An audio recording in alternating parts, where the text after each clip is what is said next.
जय श्री कृष्णा। भगवान कृष्ण की जीवनी हमेशा रोंगटे खड़े कर देने वाली कहानी रही है।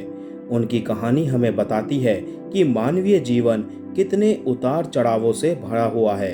हर क्षण और हर दौर में साम दाम दंड और भेद के अनुपालन से कैसे धर्म की रक्षा की जाए, इस सवाल का जवाब हमें कृष्ण की गाथा में मिलता है। दोस्तों, वीडियो में आगे बढ़ने से पहले मेरा आप सभी से निवेदन है, मेरे चैनल को सब्सक्राइब करके बेल आइकन को जरूर प्रेस कर दीजिएगा। तो चलिए कथा को आगे बढ़ाते हैं। ये तो सब जानते हैं कि द्वापर युग में मथुरा के राजा उग्रसेन थे। उनके पुत्र का नाम कंस और पुत्री का नाम देवकी था। देवकी का विवाह वसुदेव के साथ हुआ। देवकी की विदाई के समय कंस ने एक आकाशवाणी सुनी कि उसकी प्रिय बहन के 8वें पुत्र द्वारा वो मारा जाएगा। इससे बचने के लिए कंस ने देवकी और वसुदेव के साथ साथ अपने पिता को भी कारागार में डाल दिया और स्वयं मथुरा का राजा बन बैठा। इधर भाद्रपद मास में कृष्ण पक्ष में अष्टमी तिथि और रोहिणी नक्षत्र के दौरान मध्य रात्रि को श्री कृष्ण का जन्म हुआ। जब कृष्ण का जन्म हुआ तब कारागार के द्वार अपने आप ही खुल गए और सभी सिपाही निद्रा में खो गए। वसुदेव के हाथों में लगी बेड़ियां खुल गई और वो अपने नवजात पुत्र की जान को हर हाल में बचाने के लिए भारी बारिश में कारागार से बाहर निकल पड़े। उधर गोकुल में वसुदेव के मित्र नंद की पत्नी यशोदा के गर्भ से एक कन्या का जन्म हुआ। वसुदेव अपने पुत्र को यशोदा के पास रखकर उनकी नवजात पुत्री को लेकर मथुरा की उसी कारागार में वापस लौट आए। जब कंस उस कन्या को देवकी की 8वीं संतान समझकर मारने का प्रयास कर रहा था, तब वो शिशु बालिका देवी दुर्गा के अवतार योग माया के रूप में प्रकट हुई और उसे चेतावनी दी कि उसकी मृत्यु उसके बहुत निकट आ चुकी है। श्री कृष्ण की एक बहन और एक भाई थे। श्री कृष्ण के भाई का नाम बलराम और बहन का नाम सुभद्रा था। अपने जन्म के कुछ समय बाद ही कंस द्वारा भेजी गई राक्षसी पूतना का श्री कृष्ण ने वध किया। उसके बाद सक्टासुर, तृणावर्त आदि कई राक्षसों का उन्होंने वध किया। बाद में श्री कृष्ण गोकुल छोड़कर नंदगांव आ गए। वहां पर भी उन्होंने कई लीलाएं की, जिसमें गोचारण लीला, गोवर्धन लीला व रास लीला आदि मुख्य हैं। भगवान कृष्ण अपनी प्रिय सखी राधा के साथ ज्यादातर समय बिताना पसंद करते थे। राधा कृष्ण का प्रेम ऐसा था जिसकी आज भी मिसाल दी जाती है, लेकिन श्री कृष्ण ने राधा से विवाह नहीं किया। राधा व कृष्ण के वियोग के समय राधा की आयु 12 वर्ष एवं कृष्ण की आयु 8 वर्ष थी। राधा और कृष्ण के प्रेम का स्वरूप शारीरिक आकर्षण नहीं बल्कि आध्यात्मिक था। राधा और कृष्ण जब आखिरी बार मिले तो राधा ने कृष्ण से कहा था कि भले ही वो उनसे दूर जा रहे हैं, लेकिन मन से कृष्ण हमेशा उनके साथ ही रहेंगे। अक्रूर जी के आग्रह पर कृष्ण व बलराम मथुरा आए, जहां कंस ने कृष्ण के प्राणांत की योजना बना रखी थी। श्री कृष्ण ने इसी दौरान अपने मामा कंस का वध किया और मथुरा वासियों को उसके आतंक से मुक्त कराया। तत्पश्चात श्री कृष्ण ने अपने नाना उग्रसेन को मथुरा का राजा बनाया और जेल में बंद अपने माता पिता को रिहा कराया। कंस वध के बाद उनके पिता वसुदेव ने दोनों भाइयों कृष्ण और बलराम को शिक्षा दीक्षा के लिए उज्जैन स्थित संदीपन आश्रम भेज दिया।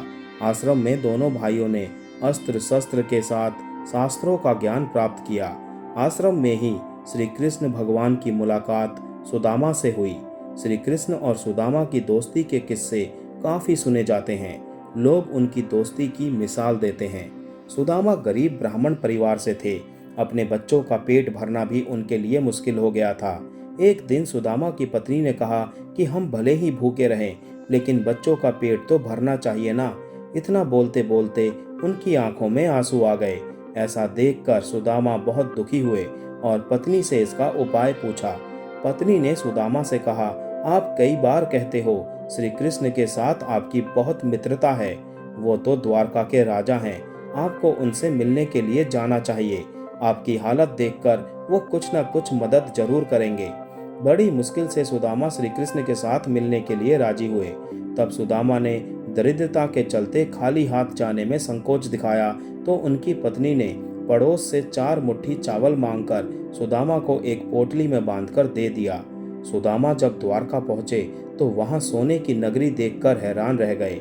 उनके आगमन का संदेश सुनकर भगवान कृष्ण नंगे पांव सुदामा की आगमनी के लिए दौड़ पड़े। श्री कृष्ण ने सुदामा से पूछा कि भाभी ने उनके लिए क्या भेजा है।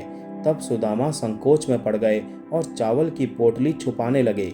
ऐसा देखकर श्री कृष्ण ने उनसे चावल की पोटली छीन ली और सूखे चावल ही खाने लगे।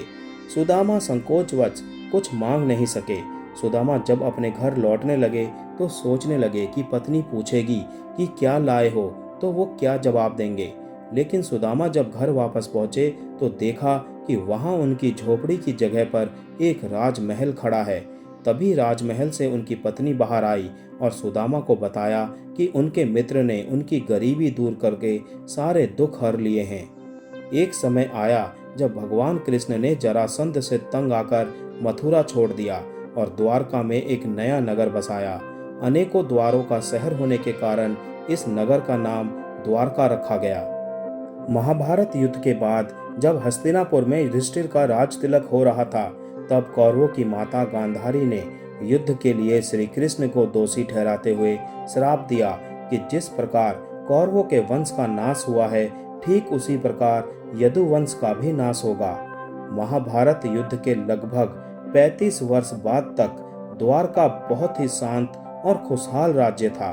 धीरे धीरे श्री कृष्ण के पुत्र बहुत शक्तिशाली हो गए और इस प्रकार पूरा यदुवंश बहुत शक्तिशाली हो गया। कहा जाता है कि एक बार श्री कृष्ण के बेटे सांब ने चंचलता के प्रभाव में ऋषि दुर्वासा का अपमान कर दिया। ऋषि दुर्वासा क्रोधित हो गए और उन्होंने यदुवंश को नष्ट करने के लिए सांब को श्राप दिया। द्वारका में अब शक्तिशाली होने के साथ साथ पाप और अपराध भी व्याप्त हो गए थे। अपनी प्रसन्न द्वारका में ऐसा वातावरण देखकर श्री कृष्ण बहुत दुखी हुए। उन्होंने अपनी प्रजा को प्रभास नदी के तट पर जाने और अपने पापों से छुटकारा पाने की सलाह दी। उसके बाद सभी लोग प्रभास नदी के तट पर चले गए, लेकिन ऋषि दुर्वासा के श्राप के कारण सभी लोग वहां नशे में धुत हो गए और आपस में बहस करने लगे। विवाद शुरू हुआ।